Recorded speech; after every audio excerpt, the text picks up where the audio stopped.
It's time for school days. Hope for moms and dads of school-age kids. I tell parents, you're like a training wheel on a bike. Your job isn't to make the bike move. Your job is to keep the bike upright. Those of us who are the true educators, we really want to be given the opportunity to educate the whole child. We can get free college degrees based on all of the opportunities that are out there and available to our students. Oftentimes, as parents, I think we want to protect our kids, but I think one of the greatest gifts we can give them is allow them to experience that. And your host, Danita Bailey. Well, good morning. Welcome to School Days, Help for Moms and Dads of School-Age Kids. I'm Danita Bailey. Last week, while I was eating my breakfast, I was thinking about this episode. You see, I had made a plate of smoked salmon, cherry tomatoes, a mixture of cashews, pistachios, and pecans, a hard-boiled egg, and a cup of guacamole and tortilla chips. I'm next. This was a huge departure from my standard breakfast of dry multi-grain Cheerios in a Ziploc bag eaten on the run. You see, this was a quarantine breakfast because I had the time to make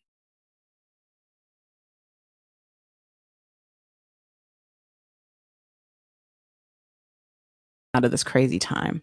The family time, the caring more about others, the stopping to rest for one day we'll get back to, quote, normal, whatever that will be, and return to the hustle bustle. But I, for one, am not in a hurry to get there. But when we do get there, I hope that we'll take on a battle cry like remember the Alamo, remember the quarantine. It'll definitely have a hashtag.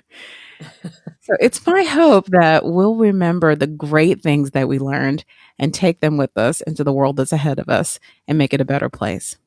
Maybe one of those things will be gratitude. Before we go any further, let me just say it does take a village.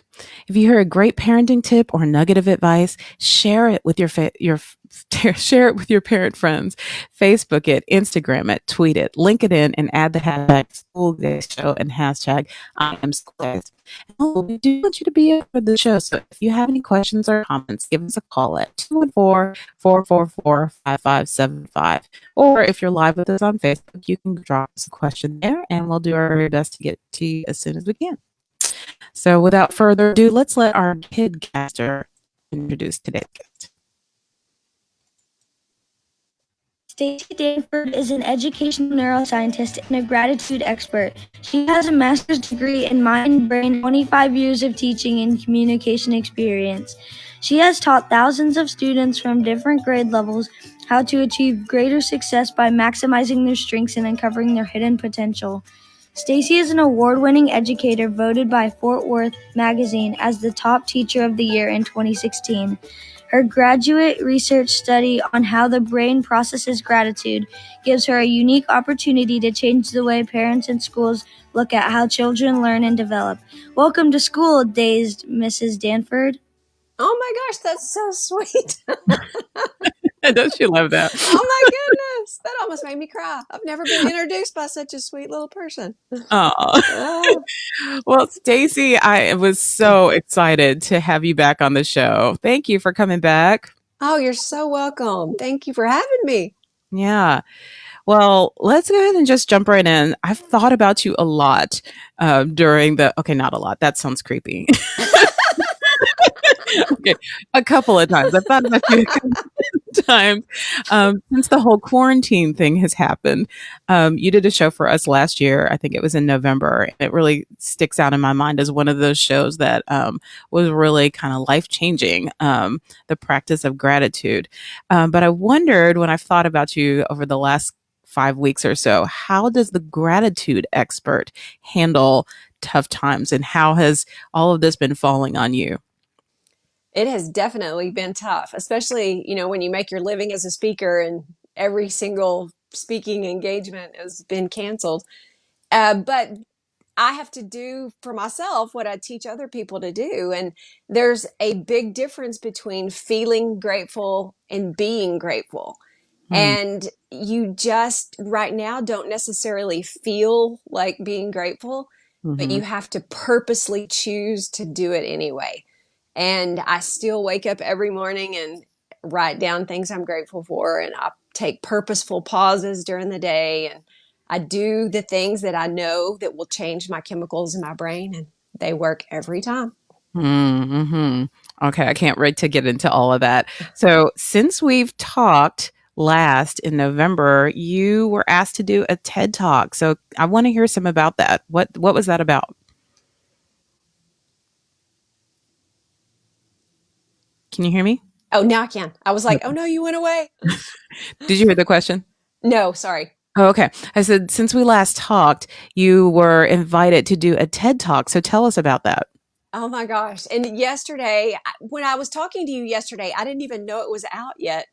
And I was so excited. I was like, oh no, because I did it last November. So I'd been waiting for it to come out. It was truly a dream come true for me. It was something I've always wanted to do, and it was life altering. I got to tell the world what I know about gratitude and how 30 seconds a day can change the way your brain works.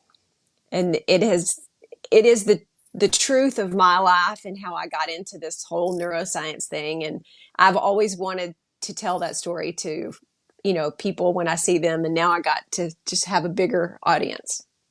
That is so fun. So tell us, okay, the title of it was 30 seconds a day can change your life. Is that what it was? Yes. Okay. So tell us what that's all about. Okay. 30 seconds a day to purposefully choose to focus on something that you're grateful for changes the wiring system in your brain.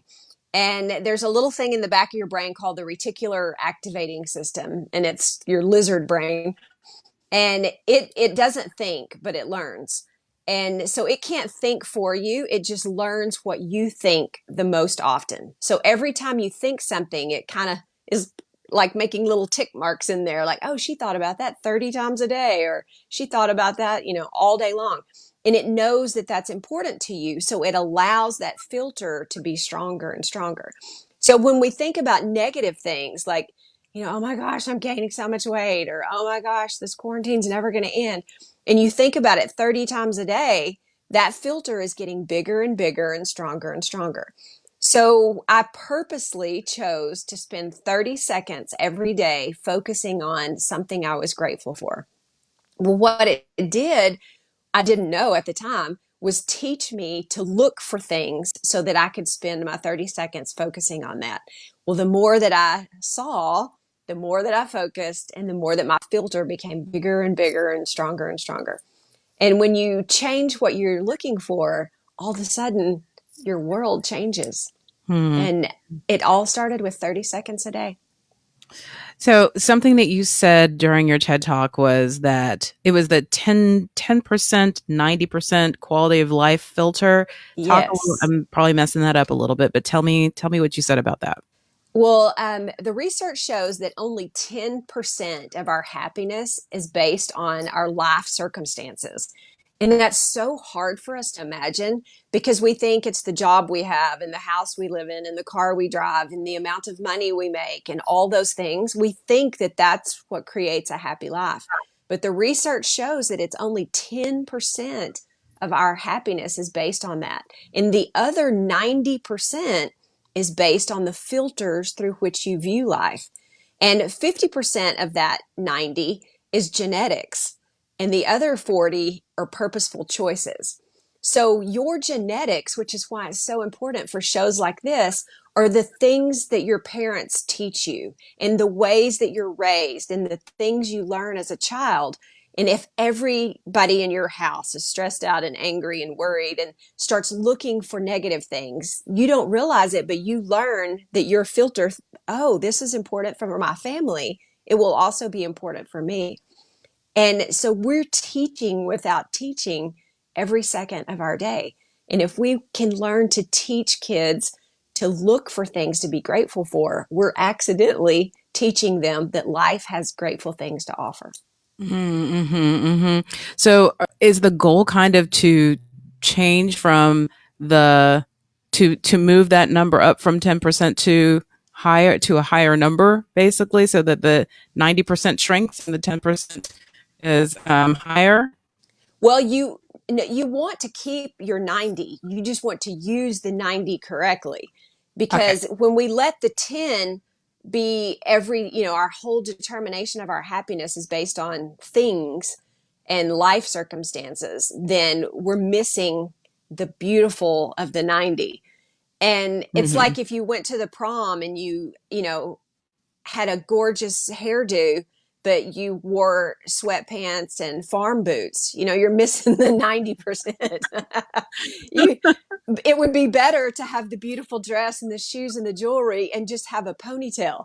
So, you've got to understand where to keep your focus.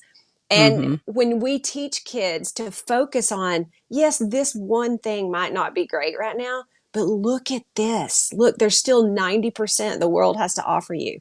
It just Hmm. is the filter, that reticular activating system. Remember, it can't think, but it learns. And it learns that you don't care about the 90%, that you're focused on the 10. So that Hmm. filter is stronger and bigger and the one that your brain uses the most often. It's scary that that such a small number, the 10%, can rule our lives and cause us to go crazy and Yes. unhappiness.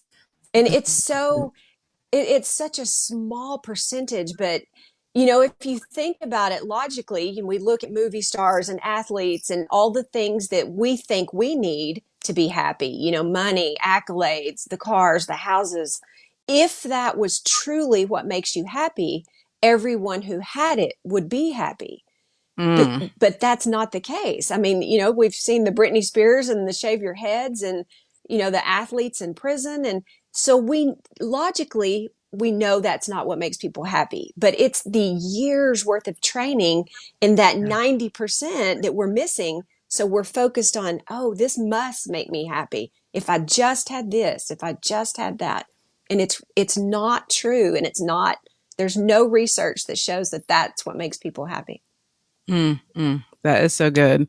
So I want you to tell us a little bit about scientific gratitude, because I think that there's a misconception about what thankfulness is, what gratitude is, and what gratitude really is. And you did a great job on our first show of really just helping us to understand what the practice of gratitude truly is.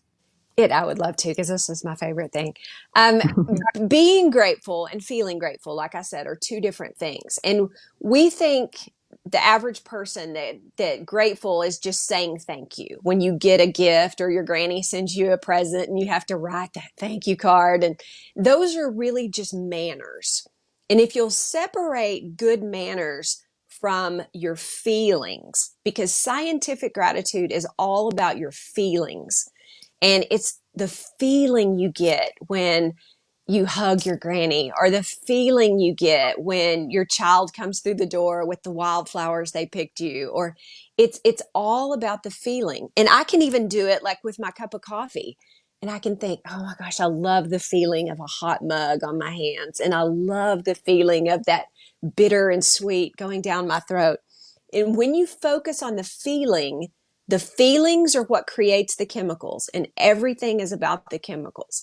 And if you just say thank you to the person who opened the door for you, or, when the Starbucks lady hands you your drink and you say thank you out of nice manners and drive away, there's no feeling involved in that. And so therefore there are no chemicals. And the chemicals are what changes the way your brain works, not your manners. That is so good. So yeah, manners are good, and Yes, they're important, but they're not life changing. At right. least to yourself. And we all notice when people don't have good manners, and we call those people ingrates or they're ungrateful. And we get really aggravated or frustrated. And, if we hold a door open for somebody and they don't say thank you, and your subconscious wants to shut it back on them, you're like, how dare you? But those are not creating the chemicals for them. Now they're creating some negative chemicals for you. But good manners are always nice. But if you'll hold on to the feeling, why do you open the door for somebody? Because you're kind. And if you hold on to the kindness, or if someone opens the door for you, each time somebody does that for me, instead of just saying thank you when I walk past, I'll say, thank you so much. I really appreciate your manners. My hands were full. And I hold on to the feeling of someone being kind to me. Then that changes my chemicals. It's all about the feeling. Okay, so let's talk about these chemicals that you're talking about. You said that we've talked before, obviously, and that you've mentioned there's like these four magic happiness Uh-huh. chemicals. So, what are they, and how can we activate Oh, them? they're my favorite. I teach a whole course on this because they're that important. So if you think of the word dose, DOSE, those are the chemical quartet I call them. The D is for dopamine. The O is oxytocin. The S is serotonin, and the E is for endorphins. And each of them work differently, even though they all create happiness and feelings of well-being. But they all do, a little bit of different things. And so if you'll think of the first letter of each of them, that's how I kind of remember what they do. So D is the dopamine, and it works with your desires. And it's part of what makes people an addict when they desire something, but it can also be good. And a great way that you can get dopamine by doing something naturally is to create a short to-do list. And every single night before I go to bed, I make my to-do list for tomorrow. And each time you mark something off your list, your brain tells itself, oh, you're someone who accomplishes things, and you get an instant release of dopamine. And it's something that everybody can do. It's fast, it's easy. Anytime that desire a great drink of water, or, if you're hot and thirsty, or in the morning when first thing I desire my cup of coffee, instantly I have a dopamine rush.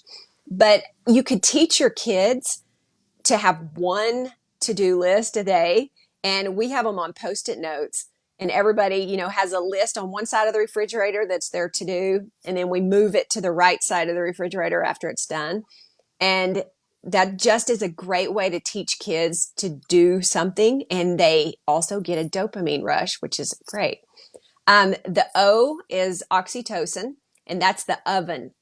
It's like the warmth and the love and the feelings of safety.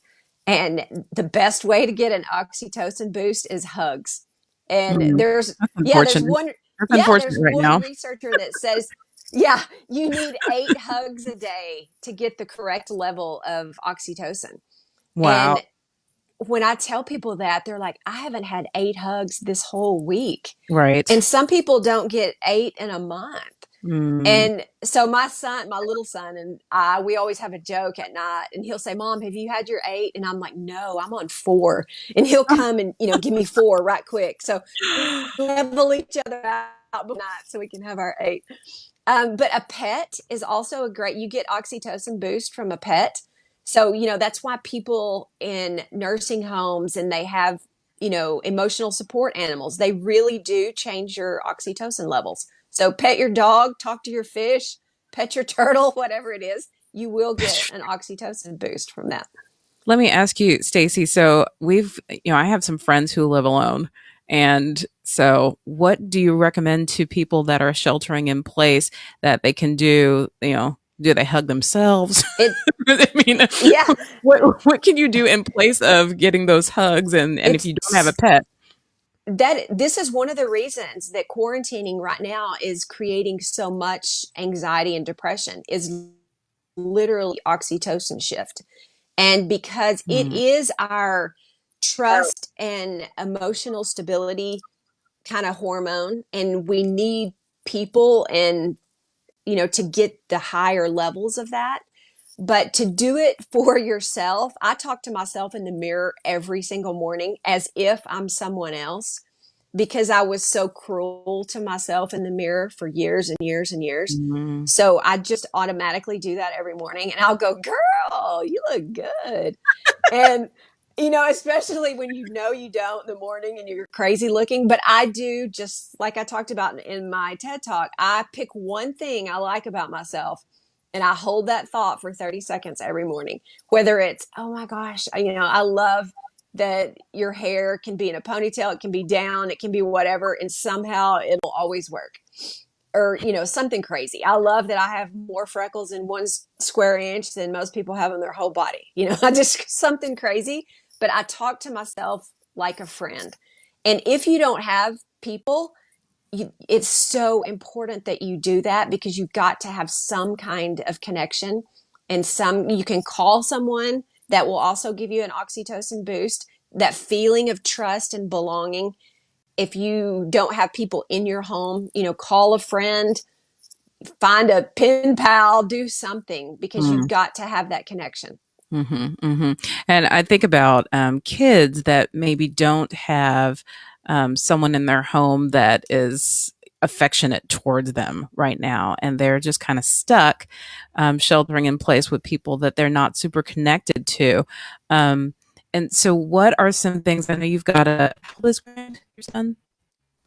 Well, Brent is 30, my big son, and then Brady, my little one, is 12. Brady, right? Okay, Brady. Okay, I was confusing it. I was listening to your TED talk. Yeah, I have a But 30-year-old, a 27-year-old, and a 12-year-old. The great redo. Okay. Right. So how is Brady staying connected to his friends right They're now? so funny because we live in a little cul-de-sac, and there's so many little boys, here in this little corner, and they send like flashlight signals to each other out the windows, and they FaceTime, and they play around in the yard, and they'll hold their hands out, and try to make sure they're at their 6 feet, and they'll say, okay, you go in your room and you get on this and you get on this. But thank goodness for technology. It gets a bad rap, but man, right now, if we didn't have, texting and cell phones and FaceTime, and we would be in a much, much more detrimental place. And so, when I get irritated at technology, I stop and remember that is right now my only connection to my parents, who are in their 70s. And my husband's parents are in their 80s. And, it's a way that we can keep connected, but it's also a way kids who don't understand this and have no understanding of what's going on, really pandemic. They just know people are sick and dying. They don't understand that word or why, or all they know is everything has been taken away from them. And when we tell them, well, that's just how it is, and you've got to deal with it, that's really a disservice to what their little brains are trying to understand, because they have no abstract concepts really developed in their brain yet. They're very concrete. And all you're telling me is, I can't do this. I can't do that. I'm not allowed to do this. I'm going to be punished if this happens. People will die. So think about all those words to a small child who doesn't understand why. And the only schematic patterns they have to understand that is, I'm in trouble. Because that's the only reason they would ever not be allowed outside. Things are taken away from them. So it relates in their brain to punishment. And it does for adults as well. And the closest thing that we have a schematic background in our brain for is prison. Because I'm 53 years old. I've never been not allowed to do something unless I was being punished. So that's also part of the sadness. And right now, we have no background in our brains for what is happening. And it's so important for people to, give yourself a little bit of a break, because we just don't have any understanding. And our brain always attaches new information to old information. Well, we have no old information for pandemic. And so the only thing our brain attaches it to is, you aren't allowed outside. Well, the only other thing we know that's not allowed is people in prison. So our brain is associating what's happening right now to being in trouble, being punished in, a prison type environment. It's much more important to build a new schematics for your brain right now, because this is what it will attach to otherwise. Oh, that is so good. And I'm thinking about my daughter. She's 7, and she's been doing things to keep connected. Her bestie lives on the street, but down the street. And so the things that they've been doing to try to stay connected and to still socially distance is they've been jogging together. up and down the street. One stays on the other side of the street. So they've been doing little jogging dates. They've been playing. They've had picnics. So, Christina's on her side with her blanket and having a picnic, and her friends on the other side. And it's really filling her cup and Yes. helping her to continue. Because she's one of 3 kids, and the other 2 are boys, and so she really is needing to connect to little girls right now. Yeah. She doesn't have a device. None of my kids have their own devices, and it's really been great for her to be able to get out and still have community and still connect with people that are on her level in the midst of this. And you're saying that our brains are reacting to these times and what we're experiencing in a way that's telling us that this is punishment is just Right. underlining the fact that we need to make sure that she continues to do those things. Yes, it is so important because every new piece of information attaches to an old piece of information in your brain. That's how our brains work. That's how we learn. That's why a baby isn't necessarily not as smart as an adult. It just hasn't been exposed to anything. So it has nothing is attaching. It's just, at its very beginning stages. And everything we learn attaches to something else, to something else, to something else. So we have no patterns for this. And it's so important to years from now, when the kids think about quarantine and pandemic, to go, oh, I remember that's when we played cards every night. Or, oh, I remember that's when I had my picnic with my friend across the street. Or attach something good to it instead of only negative, only punishment. You have to wash your hands. You have to use sanitizer. You have to put gloves on, because those are the things that children associate with. I'm in trouble. I've done something bad. I'm not allowed. And they just don't have the capacity in their little brains yet to understand the abstractness of the world is on standstill. The world is on hold. And it's important for adults too, to realize that, we've got to do something for ourselves besides sit and worry about it every single second. Mm-hmm. Let's move on to the next happy chemical. Oh yeah. Okay. S. Okay. S is serotonin, and that's your self. That's the one that's associated with how you feel about yourself, what you think about yourself, and your, self-esteem and all of that.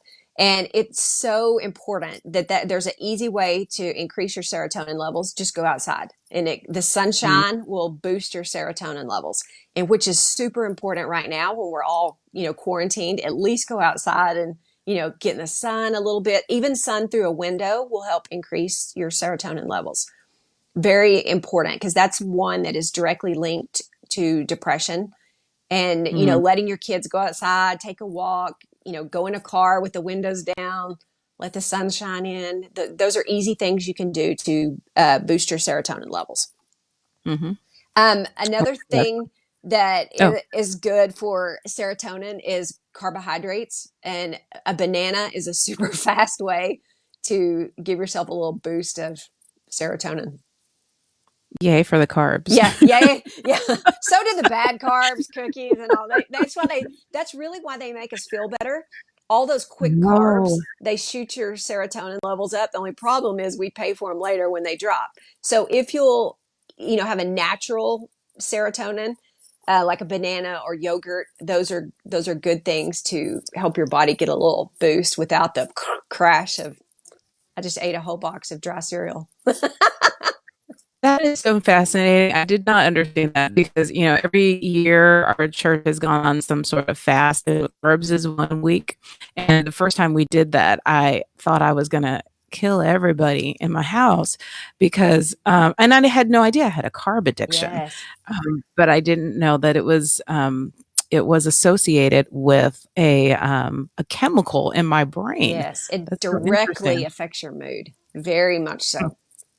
Mm-hmm. Interesting. Okay. So let's talk a little bit more about the eating because, right now we're eating all the things. Yes. I haven't done too badly, but I mean, you talk to some people and they're just like, "Oh my gosh, I can't stay out of my pantry and out of my refrigerator." So tell us a little bit more about how our nutrition impacts our brain science or our Okay. brain. Okay, so the E, which was on the chemicals, is the endorphins. And that E, a great way to get endorphins is avocados and avocado toast. At our house, we cut up avocados and, put like paprika on them and lime juice. And they're a great endorphin booster.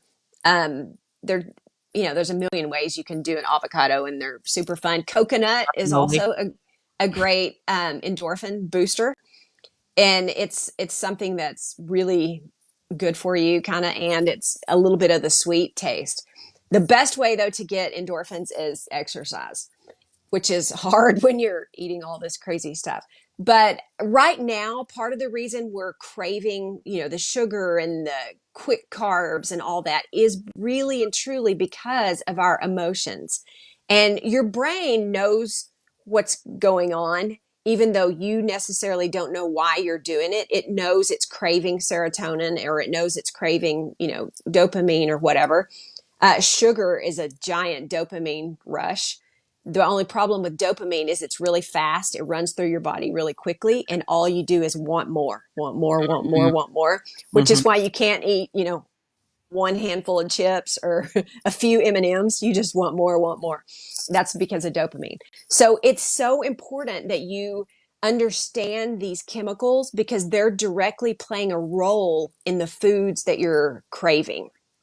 And if you will do them naturally instead of synthetically, then your body says, "Oh, you already have enough serotonin." Then you will automatically not crave things as much. Same way with dopamine, because we all are wanting sugar and that, kind of a quick fix right now. And a to-do list is a great way to give yourself dopamine. And sometimes I put stuff on my to-do list just so I can mark it off, just so I can get a little quick dose of dopamine. I'm like, "Oh yeah, I got the mail. Well, I'm going to put that on there and mark it off." Because I know that everything is about the chemicals. It's all about the chemicals and how they're working in your body, throughout. And especially the serotonin, because a giant portion of serotonin is actually in our gut, in our stomach, in our intestines.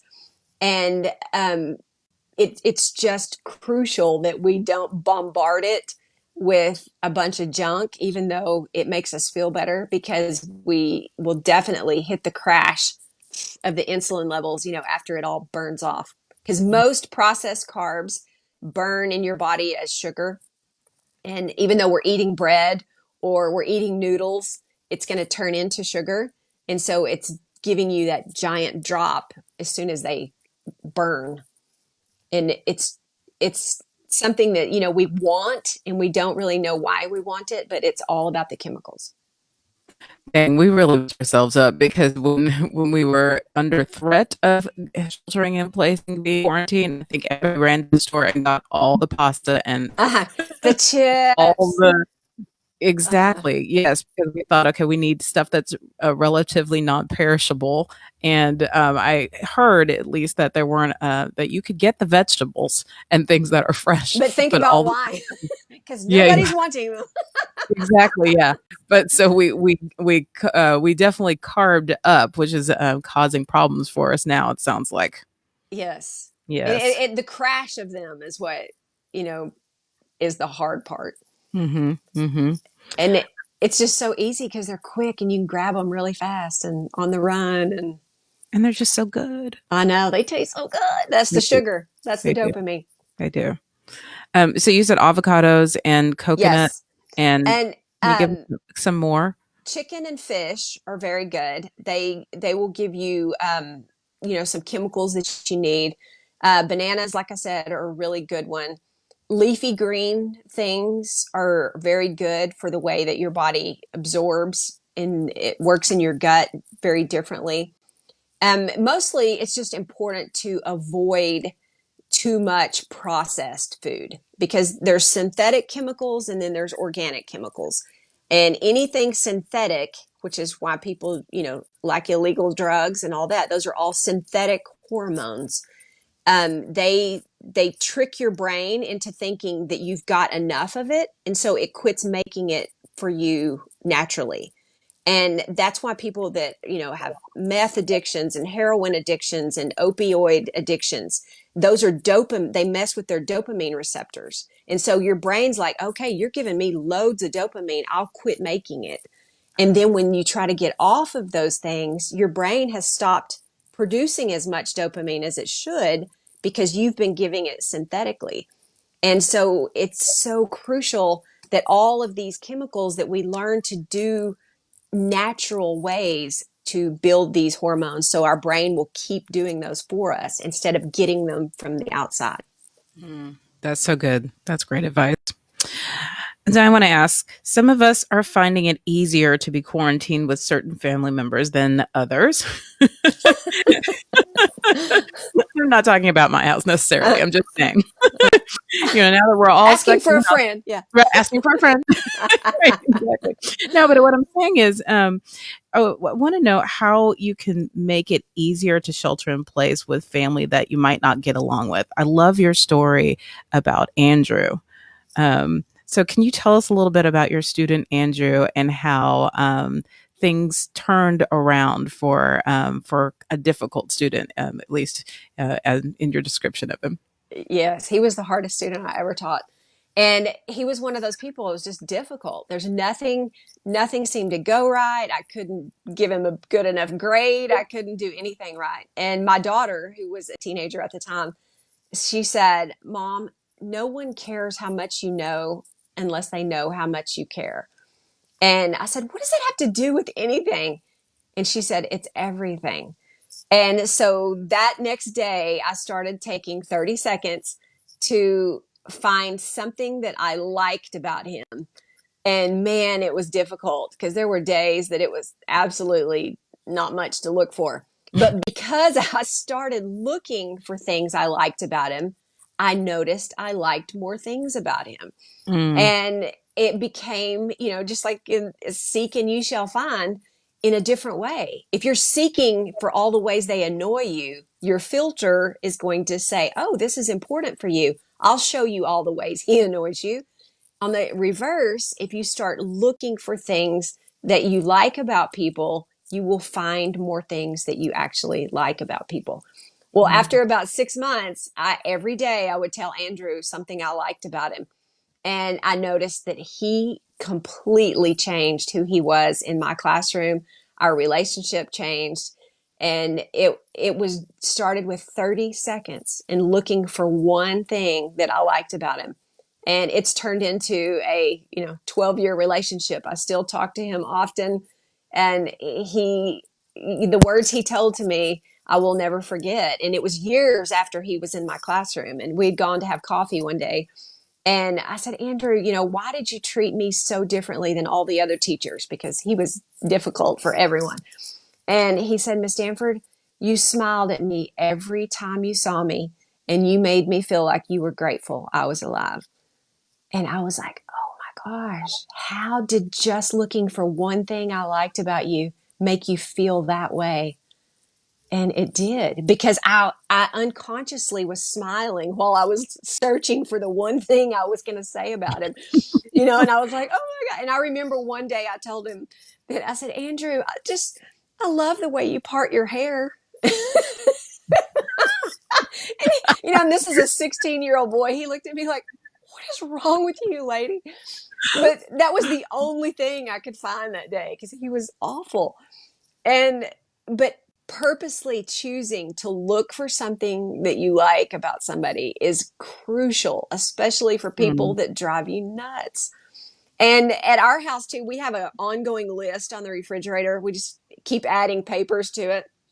And we have a little thing of pens by the refrigerator and a piece of paper. And we write thank you notes to each other when we notice something good about somebody. And I take that same 30 seconds. And so, like my husband wrote yesterday on there, "Thank you for making a big pot of stew."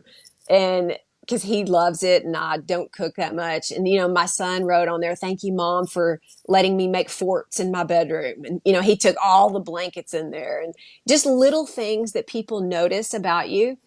But what we've found is during this quarantine, because we are writing each other notes on the refrigerator, all of a sudden our brains have started looking for things we can write on the refrigerator.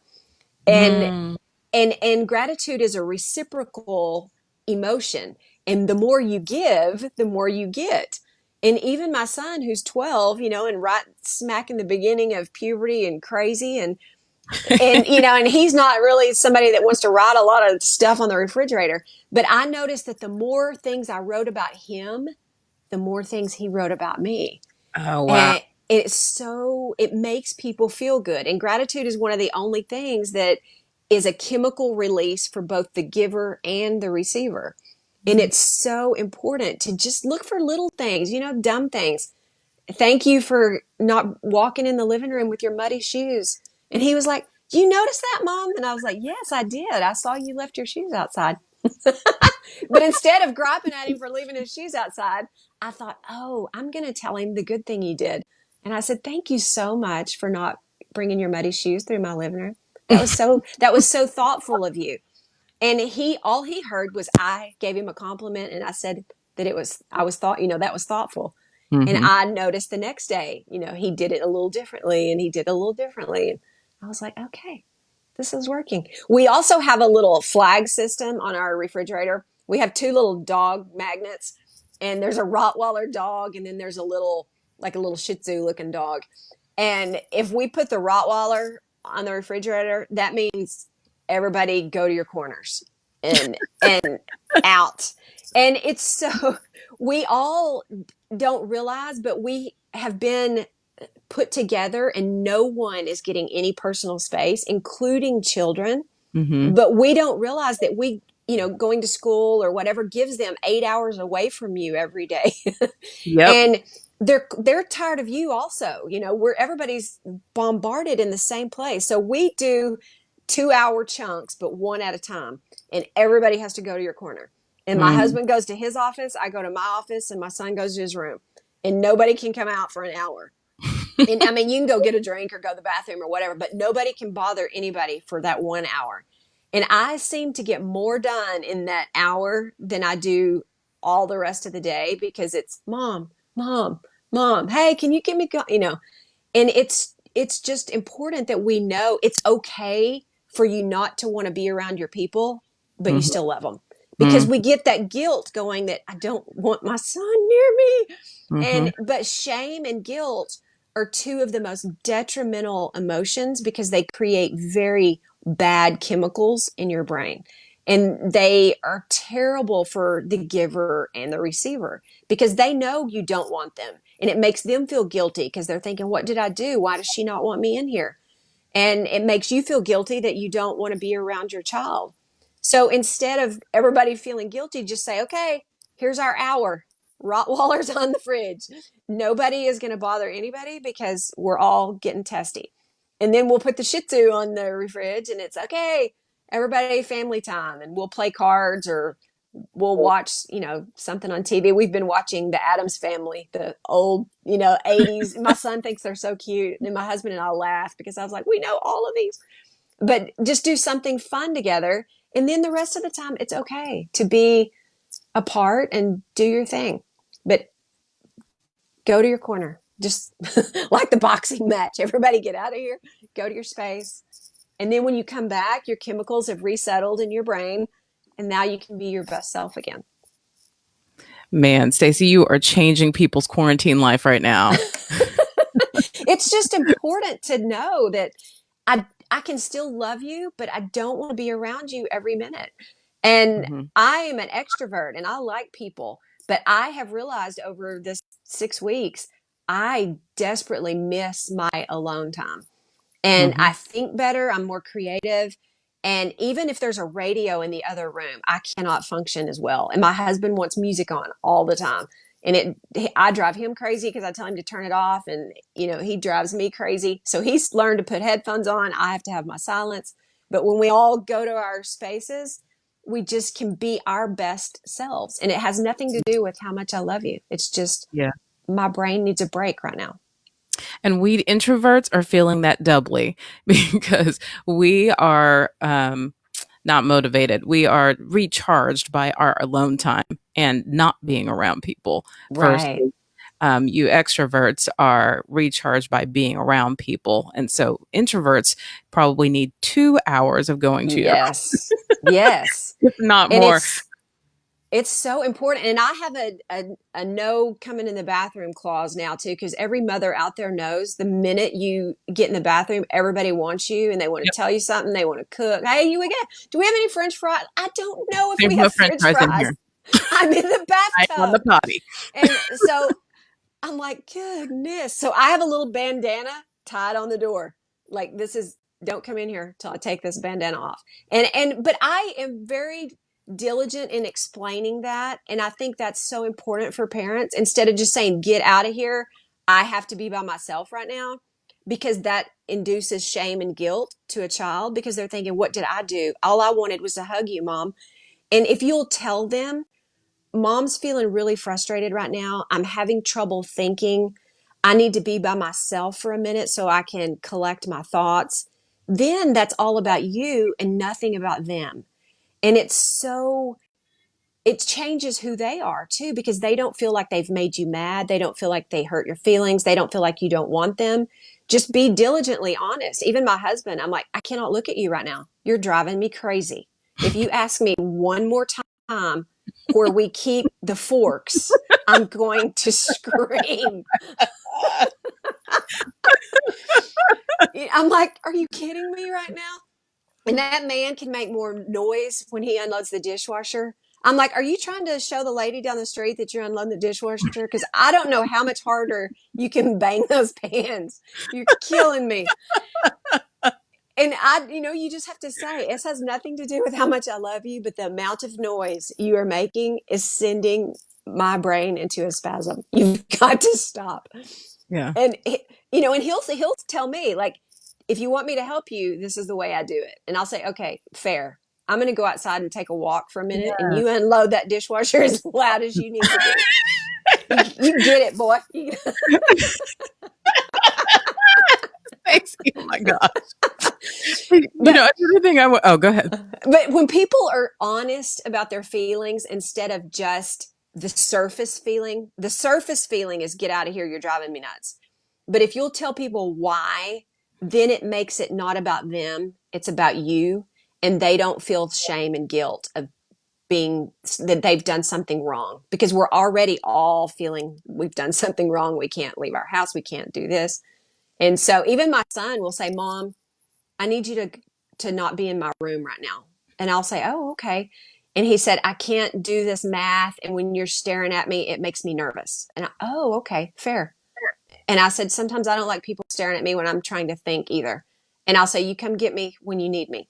But if everybody is allowed to be honest, it just takes the shame and guilt away from our already anxiety and frustration that we're feeling just from being stuck with people all day long. That's so good. So let me ask you, there are so many opportunities to give back during this time.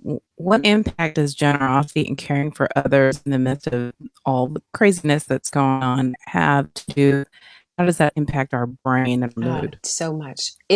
Giving, like I said, is a very reciprocal. It's better to give than receive, because when we give, we see the joy on somebody else's face, or we hear it, in their voice, it automatically gives your chemicals a boost, and it tells your brain, oh, do this again, because this makes us feel good. So especially right now when we're quarantined, we can't, go see grandparents or people or do the things we do. In order to give, it's much more difficult, but we have little secret admirer notes in our house. We all have a color, and, we'll write notes to each other and stick them, in the bathroom. I put one on the inside of the toilet lid for my son, hoping that would also help. But, just little things like, thank you for being a great son. Thank you for, helping me take the trash out. Give compliments, because we're all hurting and we're all feeling frumpy, dumpy, lumpy, and grumpy. And we Mm. need a boost. I try every day to call at least one person that I haven't talked to in a while and, send them a text or visit, because we need that connection.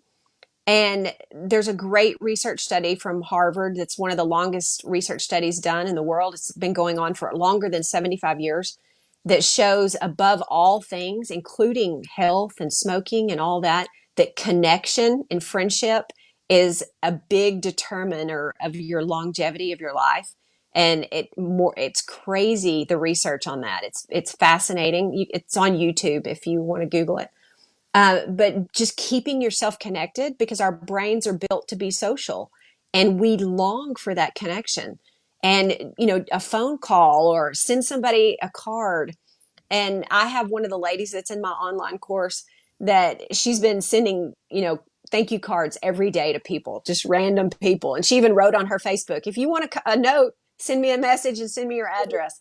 And it's making her feel better, because everyone loves getting that. And, get your kids to send their grandparents a message, get them to draw grandma a picture or, something. Just keep giving, because giving, you think it's for the person you give to, but it actually is for you as well, because it's a giant dose of chemicals for your brain that says, I like who I am. I'm a good person. I'm proud of myself for being someone kind. And it's vital right now that we not be bombarded with all the news and the media, because it's making us feel like that's the correct percentage. And there's a heuristic bias in our brain that we think that the amount of things we hear is the amount of the proportions that are correct. So if we hear 60% negative and 40% positive, we automatically assume that that is the correct average, when it's not. So people that watch news 24/7, you're telling your brain, this is the correct average. There are thousands and thousands of terrible things and one good one. And so we just turn the news off at our house. We don't do TV news at all. And I said, if the world's coming to an end, somebody's going to tell me, or somebody's going to put it on Facebook, and I'll just make sure I get my good shoes on when I go see Jesus, because I'm not going to sit and worry about this all day long. It does no good. And I tell my students in my class and everything, if you can fix something in 24 hours, then go ahead and worry about it. But if it's something that you cannot fix in a 24 to 48 hour period of time, let it go, because you are wasting valuable chemicals in your brain. You're wasting your time, your energy, and your effort on something that is most likely completely out of your control.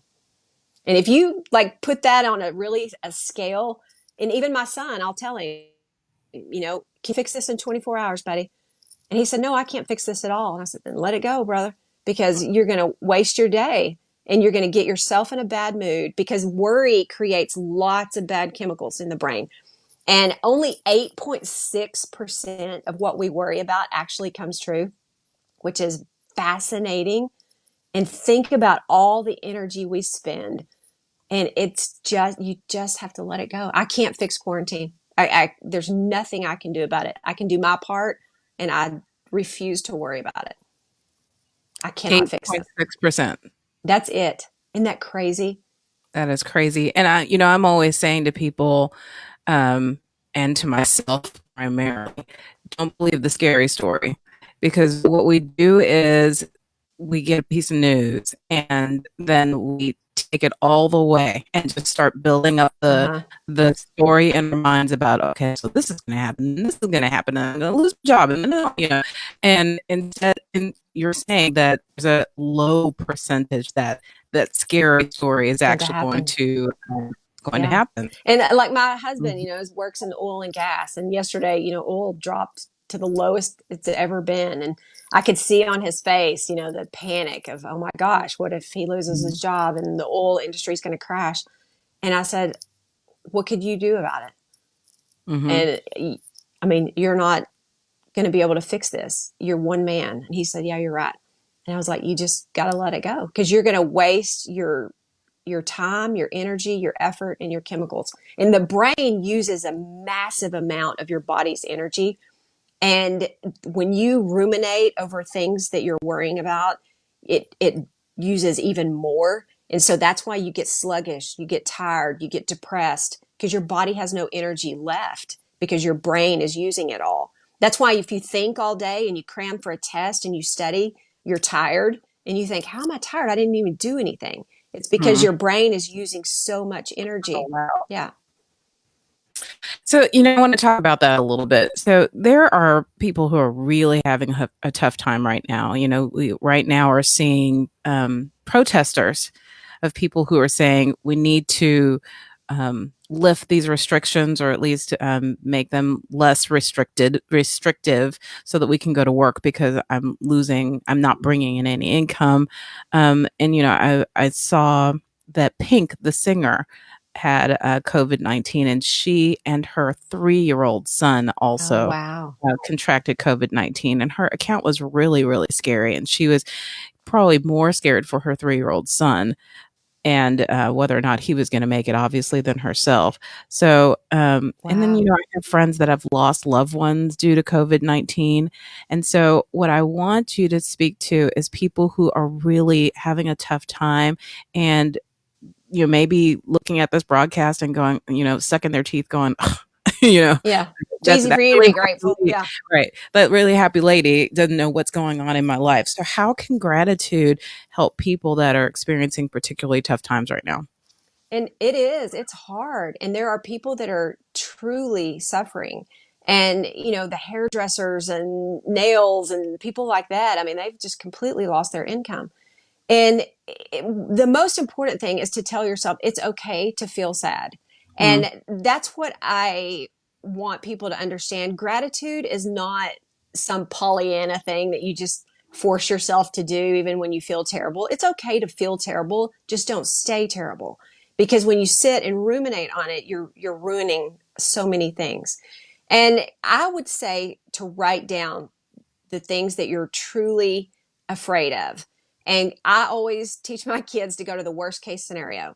Worst case scenario, you lost your job. Okay, you did lose your job. What could happen? You could file bankruptcy. You could lose your house. Like, write it down. Because when you put things on paper, your brain, it makes them concrete. Until then, everything is just floating around there in this catastrophic, abstract, oh my gosh, we're all going to die syndrome. And it just automatically, like you said, goes to the very worst case scenario.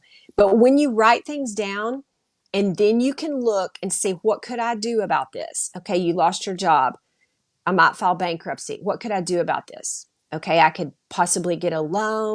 I could seek unemployment. I could look for a temporary job. We could move in with my parents and look for solutions instead of constantly focusing on the problem, because the problem will take your brain under.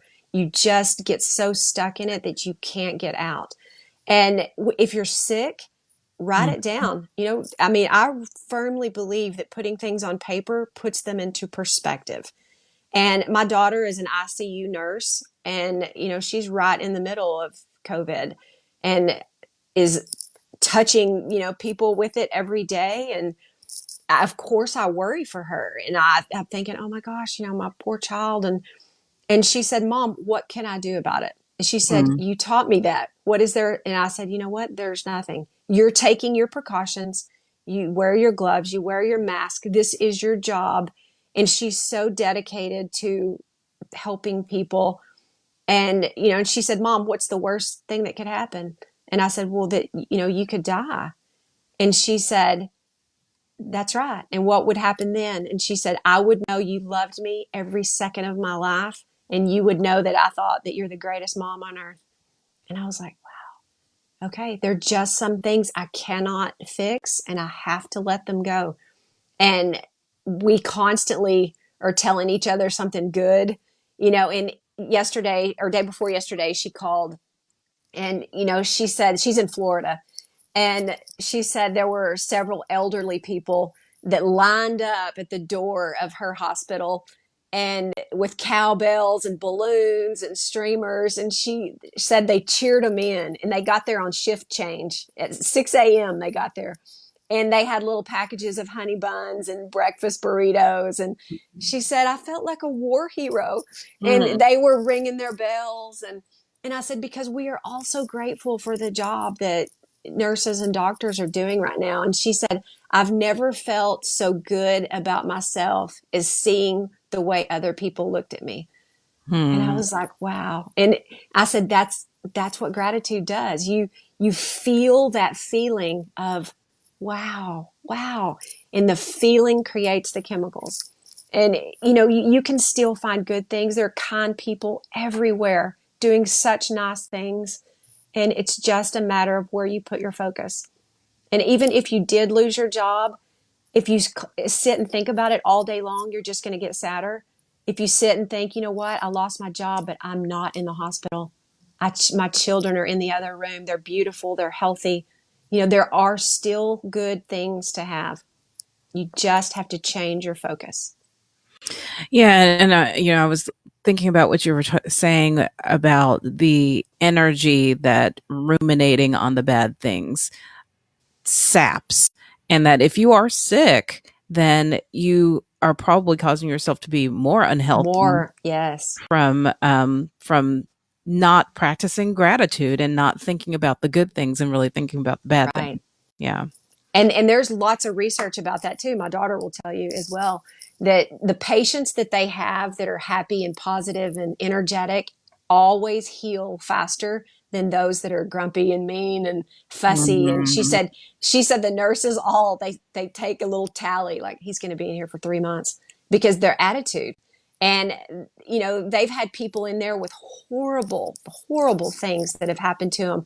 And the same exact problem, and one will get better in weeks and the other one takes months or years. And there's nothing, but their attitude. It changes everything because it changes your chemicals, and your chemicals are changing your body. I was reading an article about how there's been several studies that have been done by people who've experienced either catastrophic natural disasters and or people who've lived in war-torn countries and have been under missile attack, and they have followed them and followed up with them really months later. And the people who were practicing gratitude were the people that experienced less PTSD, Right. Because it kind of protected them from the effects of PTSD or from experiencing PTSD. Right. Yeah. And we did a research study in grad school, and I used it as part of my research. They're Holocaust victims. Well, I mean, I personally can't think of anything more horrible than that. And they were telling their stories about how grateful they were for the person who snuck them a piece of bread, or the person who, put a coat under the fence. And they were being grateful for the people that helped them instead of constantly focusing on what was taken and the cruelty and the evil. And what they found is that these people just telling their story, the other people who were hooked to EEGs and MRI machines, they noticed that those people's brains also activated in the gratitude reward center just by listening to their story of gratitude, because we realize that we have not had it that bad. And if they can be grateful, wow, so can I. So can Absolutely. I. Yeah. Yep. Okay. So Stacy, we have minutes left here. What I want to know is what can we do to trigger us to practice this? Because you've given us some really, first of all, you've told us a lot about our brains and why this is important. But I don't want to leave without you giving us some practical tips on what we can do to remember to practice gratitude and to actually put this in place. I would say the number one thing is get a calendar. And we have several of those big calendars you can get at Walmart or order them on Amazon. They're like $3, just a big old plain calendar, and to write one good thing every day. And so my son has one, and every day at dinner, we say, what's your favorite thing today? And we go around and do gratefuls every single night at dinner. and everybody has to say something they're grateful for. But the most important is you have to say why. You have to say why you're grateful. And that's an easy, fast way to keep it in our family and to keep it in our minds. And nobody can take a bite until we've done the gratefuls. So everybody's like, okay, I got one. I got one. And I even have mine here. I have just a plain old little gratitude. I mean, it's a calendar. It's not even a gratitude journal. You don't have to have any kind of anything special. To me, calendars are the easiest way. Every single night before I go to bed, I write my one favorite thing of the day. And I make sure I say why I was grateful for it. And the why is what activates the chemicals. It keeps me every day remembering that no matter how crummy my day was, there was one good thing, even if that only thing is I still have breath in my lungs, because right now there are people who don't. Mm-hmm. Very true. I downloaded some apps after we had our episode in November, and I used them for a little while, and then I did not. So I'm thinking about starting to do something like practicing gratitude when I brush my teeth. Yes. I need something to attach it with every single day to help me to remember. Yes. And that's why we do it at dinner, because everybody wants to eat and everybody wants that first bite. And we just make sure that's when we do it. I also tell people all the time, if you want to change a habit or create a habit, add it to a habit you already have. So in the morning when I put my shoes on, I always stop for a second and go, I'm so grateful for feet that walk and for legs that can stand on their own, because there are people who do not have that. And when I brush my teeth, I always do gratitude. I do squats while I brush my teeth also. That's a great way to get some squats in. Yeah. Because you're going to brush your teeth every day. That's one of the habits that you always do. We also, in our bathroom, because everybody knows you have to go to the bathroom, we also have little gratitude quotes in there. And I have my vision board in there. And you're there anyway, so you might as well read something good. And just go put it places where we have things on the refrigerator because we know we're always going to be there. I have things by my coffee pot because I know I'm always going to be there. Attach it to something you already do instead of trying to build a brand new habit, because new habits are very hard to build anyway, especially in a crisis. So attach it to something that you already do. And just remind yourself, okay, I can't have my coffee until I stop and focus on 30 seconds. If you don't have 30 seconds, you already have a crummy life. Come on. Everybody's got 30 seconds. So, just take 30 seconds and go, okay, because I want that first sip so bad. And I purposely focus on something I love about my life, my house, my yard, my dog, something. It'll change everything. Yeah. Well, I tell you what, after this, I'm going to go to my favorite coffee shop. They do curbside pickup now. I'm going to go get me a boba tea, and I'm going to practice gratitude when I do that. There you go. 30 seconds. 30 seconds. Well, unfortunately, we are out of time. Thank you, Stacy, so much for joining us. You are so welcome. Yeah. Go ahead. I'll say it's my hope that everybody realizes you don't have to have anything special. You don't have to buy anything special to have gratitude. And you just can do it in 30 seconds a day. And we've all got that. Yeah, we do. Thank you. So if this topic of brain science is intriguing to you, I'm going to encourage you to go back and check out our first episode with Stacy. It's called Rewiring Your Brain with Gratitude. And we were fully geeked out on brain science stuff. So you'll get all the information there. And in that episode, you'll find out even more about what's going on in your brain and the power you have to make your brain do what you want it to do. So anyway, thanks again, Stacy. You are so welcome. Noggin Educational Foundation is the premier sponsor of school days, so we always want to let you guys know what's happening with Noggin. Our mission is to help close the achievement gap for economically disadvantaged children by improving educational opportunities for students, supporting families, and encouraging excellence and innovation in the classroom. School Days is part of our commitment to support families by providing access to experts who offer information and resources regarding all topics that impact education. If you love this program, please consider donating to Noggin. Your gift will be tax deductible. Head to our website, schooldaysedshow.com, to give today. And and also don't forget to go to our website for all the resources that we mentioned on school days. And remember, you don't ever have to miss a show.